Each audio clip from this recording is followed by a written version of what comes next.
and I am with Ann Caldwell from the Huntsville Area Humane Society. And tell me a little bit about you guys. Hey, yeah, well, first of all, thank you so much for having us and for putting together this event. It's really incredible and impressive. So thank you for putting this together. But yeah, as Jen said, I'm Ann Caldwell. I am the CEO for the Greater Huntsville Humane Society.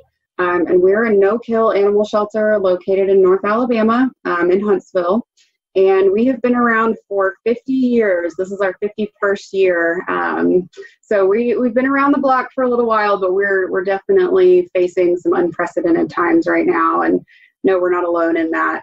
But we offer pretty standard adoption and foster programs and services, in addition to a few community assistance programs that we have to hopefully keep animals out of shelters in the first place. So we have a pet food bank, low-cost veterinary services, things like that.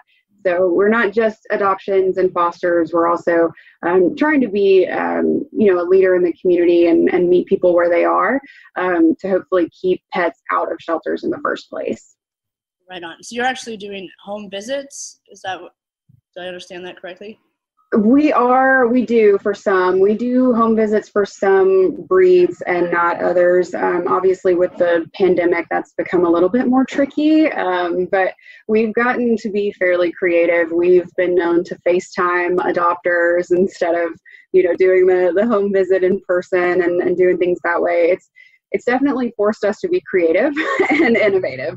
But if anything, it's exciting to be able to kind of challenge ourselves and figure out how we do operate during hard times. That's the silver lining I try to focus on, at least during all this. Yeah, absolutely. So how has the pandemic affected you most? Like, where are you having your biggest problems? Definitely with donations. I think most nonprofits, especially animal welfare related ones right now, are probably saying the same thing. But we are seeing a decrease in donations, both financial and like in-kind donations of food and things like that. And unfortunately, we're also seeing an increase in owner surrender requests. I'm sure, as y'all can imagine, with all the furloughs and layoffs and things like that, folks are being put into really tough positions, where they have to make a decision. Do I feed my kids tonight, or do I have money to feed my dog? And we try to jump in and help so that no one does have to make that decision. But again, with funds kind of thinning out a little bit, it gets more and more difficult for us to offer those community services and continue to do it. So that's kind of the main issue, is that, sustainably we can't feed and take care of all of our animals in program on property and also be offering food and vet service sustainable to continue that way. I'm going to attempt to share your website screen here real quick, just so people can know where to find you online. We're at ghhs.org, ghhs.org, and that's the Greater Huntsville Humane Society. So I believe you can donate directly to them by visiting this website and clicking on their donate button. You can read about all their services, get tons of information there. We'll have that on screen as well. How can people help you besides donate? What other things can they do to reach out? Honestly, it's going to sound like a very simple thing to do, but sharing our posts, keeping us and other animal organizations in the public eye, keeping us relevant.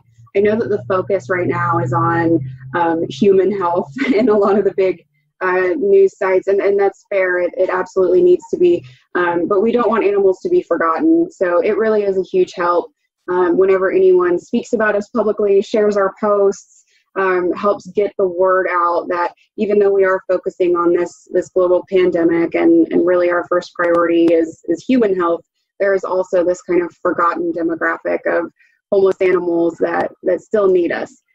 So I think making sure that we don't basically fade away, that we're not forgotten about, help us stay relevant, help us get the word out, help us spread the message. That's a huge one. Absolutely. So find them on Facebook. Make sure you follow and just share till your heart's content. That will help them out immensely. Appreciate that. I know that as far as human health goes, mental health that is given by the love of a pet is definitely an important aspect in our lives. It's not just about your respiratory health. It's also your mind and keeping yourself busy, and like having an animal in the house it's almost been a saving grace for me, at least, because of all that. So before I let you go, do you have any parting messages to the world besides share your posts and donate? Yeah, absolutely. I mean, honestly, just thank you. Thank you, everyone who has fostered or adopted or donated. I know it's not easy right now to do any of those things, and whether you're doing that with the Greater Huntsville Humane Society or your local Humane Society or a different rescue organization, just thank you to anyone who has supported, shared, donated, fostered, whatever, to an animal organization during this time. It's very much appreciated, and hopefully you're rewarded richly by the snuggles or kisses from a puppy and kitten.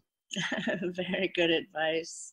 Well, thank you so much for your time. I really appreciate hearing your story. Keep up the hard work. We're all going to get through this. Everything's going to be okay.